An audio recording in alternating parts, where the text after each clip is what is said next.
So here we are at the same place. This is going back now to the developed gardens. I'm gonna start right here. We have an apple tree which is starting to make little buds.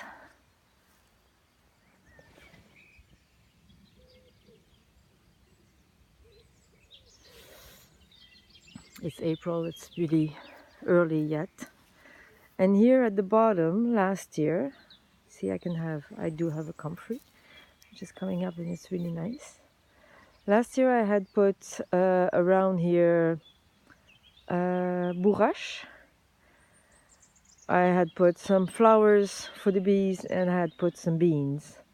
The little ones, the little bean trees or bean stalks, which don't need to be held by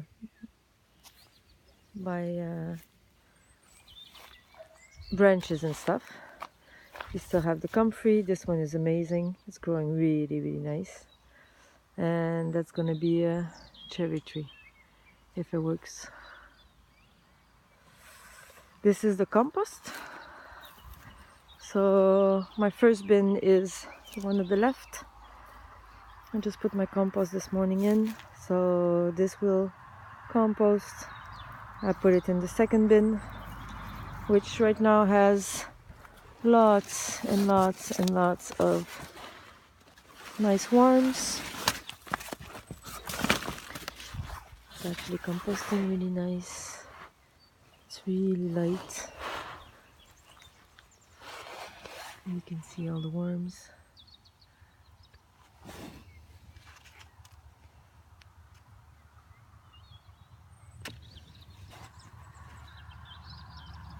So this is really good compost. It's gonna take another year probably. And this is the third box where it's been composting and I use it once in a while, and now you can see it's just regular dirt. So I use it once in a while for potting and stuff. That's gonna be a fig tree.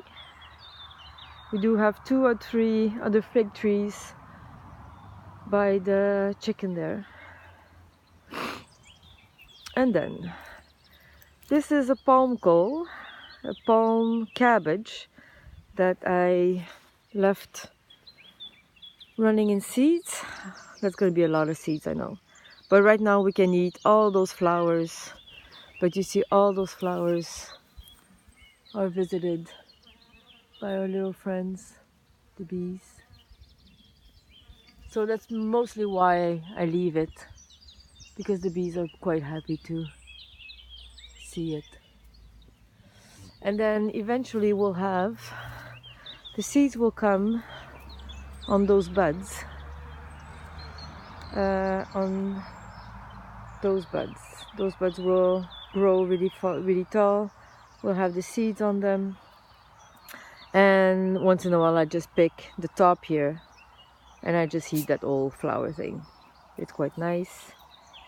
So on this patch, this is the first garden.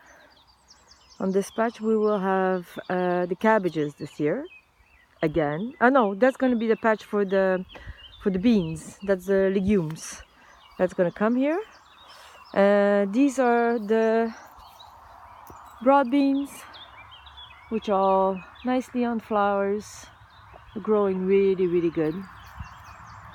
So some of the plants, you see, there are some holes in between. Some of the plants didn't come up, but most of them worked out. And those beans we harvest early in the season. So when those cabbages will go, I'll put all the other legumes on that little patch. Right beside it we have another patch. This is actually the first garden, the garden we started with at the beginning. These are the onions. These are some of the onions for this season. and the rest of the grass there I have to remove eventually, but I just work as I go. As I just remove the weeds as I need the space. I try to anyway. I harvested yesterday the rest of the leeks, so I have them down inside. This is the garlic. They're amazing, beautiful garlic plants.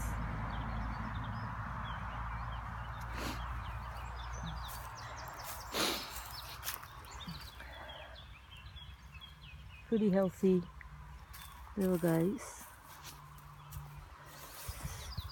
And then the rest of it is pretty much what I've done here. This the last leek is going to be for flowers, and then you have an onion. This is a cabbage, but then we have like onions. I put the onions here because they are growing in the compost, so I'll leave them to grow and to make a flower, and the flower I'll use for the seeds. These will be onions as well. So these have been planted last year in November about. So that's coming pretty nice. And the rest of it's gonna be the tomato patch. So Mike has made those lines will have to be tied up, but that's gonna be our place. And every year we put the tomatoes at the same place outside, and the other tomatoes will come inside in the greenhouse. Because if something happens outside, then at least I have some tomatoes inside. And here we have 2 rose bush at the end of those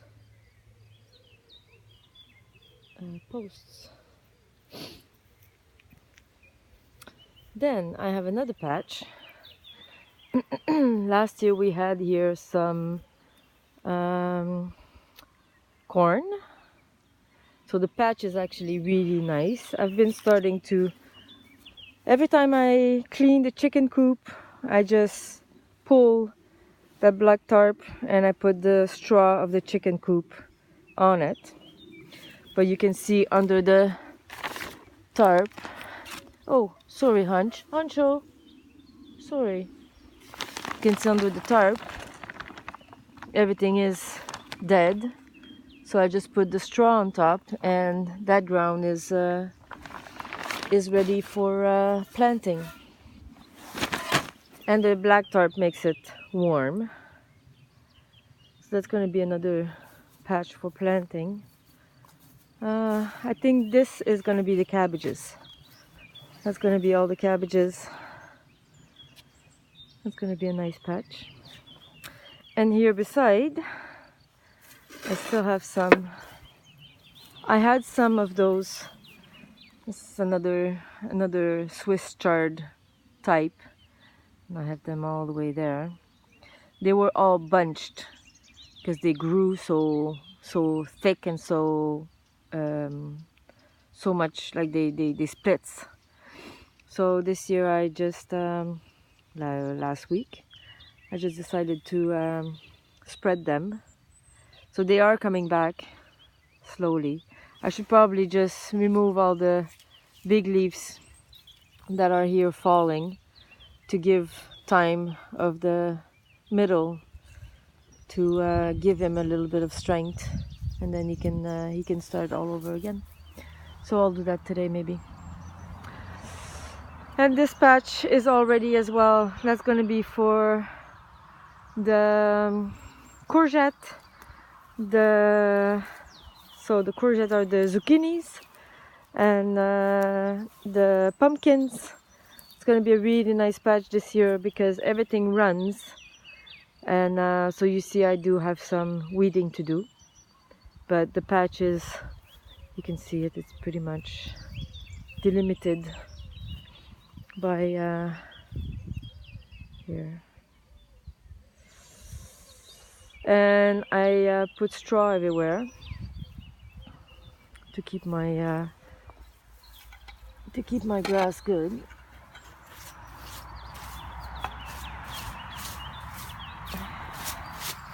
So at the end, that's what I did. At the end of this corner, I've put 4 comfrey plants. So there's one here. I should have a comfrey plant here as well. Here you go. I put comfrey really everywhere, so I have it on hand when I need it. There's another one totally at the back there. Like when the grass is that tall, it's pretty. So I made little places where I can put at the outside of the garden. Those comfrey are going to be really, really huge, big. It's going to be nice flowers. It's going to attract bees as well. So that's pretty nice. Here we have a hugel culture bed. It's a little hill we made from wood. We talk about it on one of the blogs. So it's growing wild right now, and there are some mice and mole and all these things that are growing. But this year what I would like to do is to put some zucchinis and things like cucumbers and stuff like that, which need a lot of sun. And some things, they grow down and they keep all the sun and the warmth on the left side of the hill. And what doesn't need too much sun, I can put on the north side, because that side here is the north. And what grows, we can actually tie some ropes and let them grow up. So I think this year we'll experiment with this. Here we have some little trees that are growing, but the most important is this little guy, which is a pear tree that Michael last year cut way too short, and then he grafted it. And the grafts didn't really do anything this year, but the tree is picking up. So I'm pretty happy about that, because that's going to be another little fruit tree eventually. This one is doing really good. I think the other fruit tree I cut a little bit too short, but we'll see. And then there's another patch. Hi, Hanjo. This was my cabbage patch last year.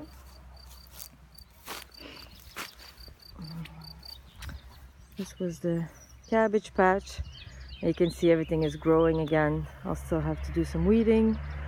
But right now I'm starting to develop this side.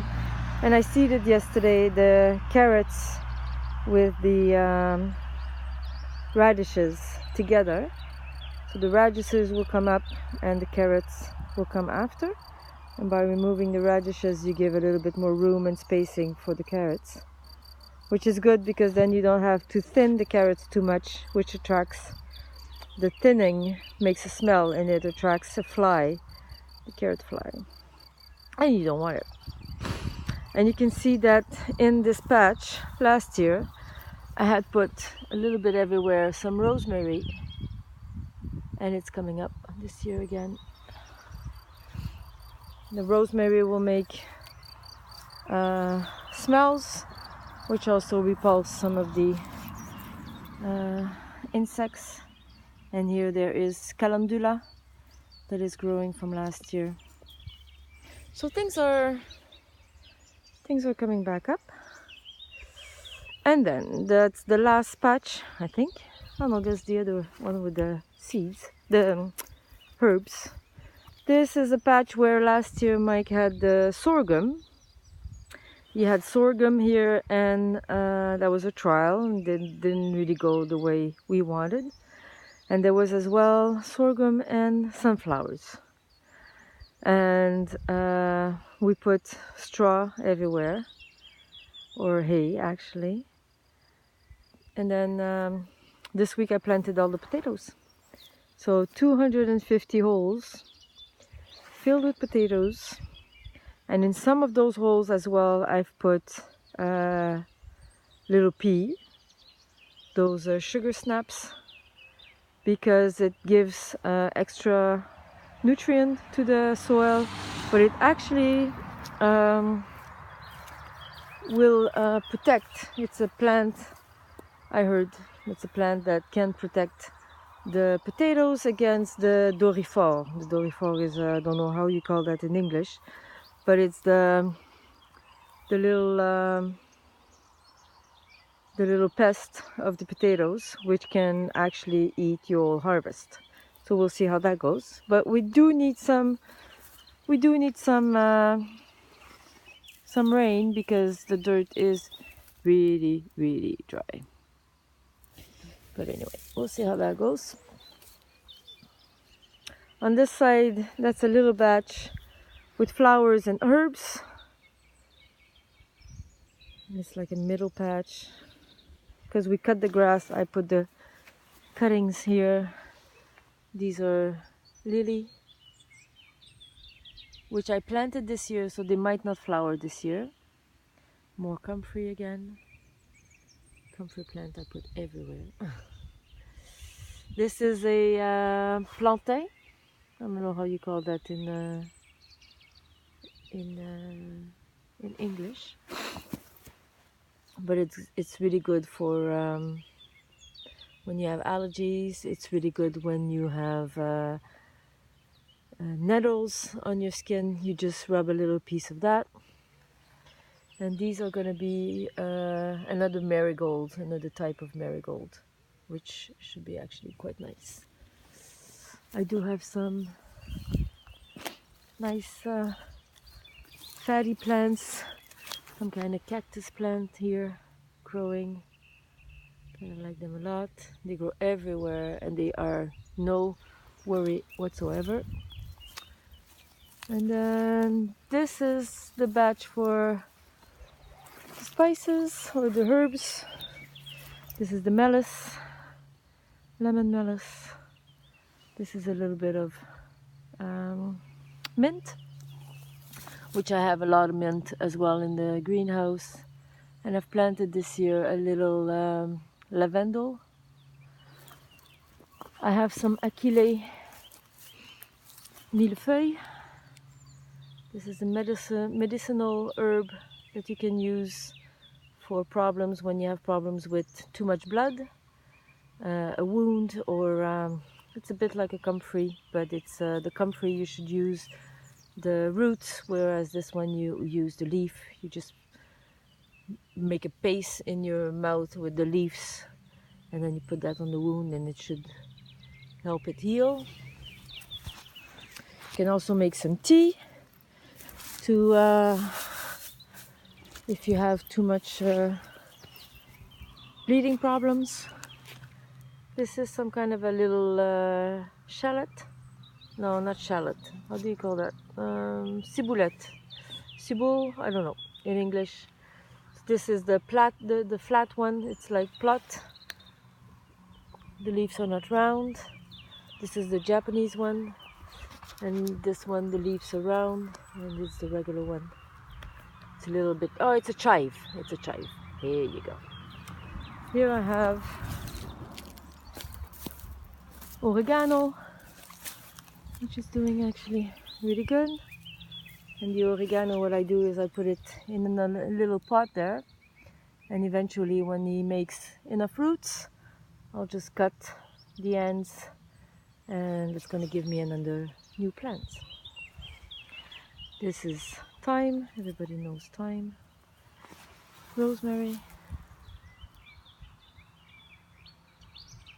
And this is sarriette. That's in Dutch is a bonenkruid, but in English, sarriette. I don't know how you call that in English, but that's actually a really nice herb.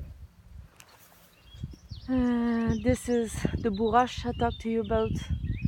which I don't know the name in English either, but the purpley flowers, actually this one is really nice for the bees.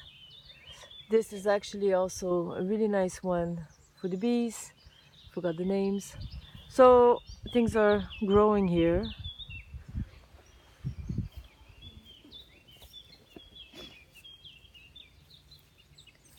And developing slowly, which makes a nice path. On this side I will plant two nice bushes. Bushes are always nice, I know. That's a new little guy. We call it for Cynthia. Makes really nice yellow flowers. And just beside it I'll plant something else that makes an aster, which makes purple flowers. These are extra rocks again. We've been harvesting rocks everywhere. And we're back to the greenhouse. And Hunter wants to go home.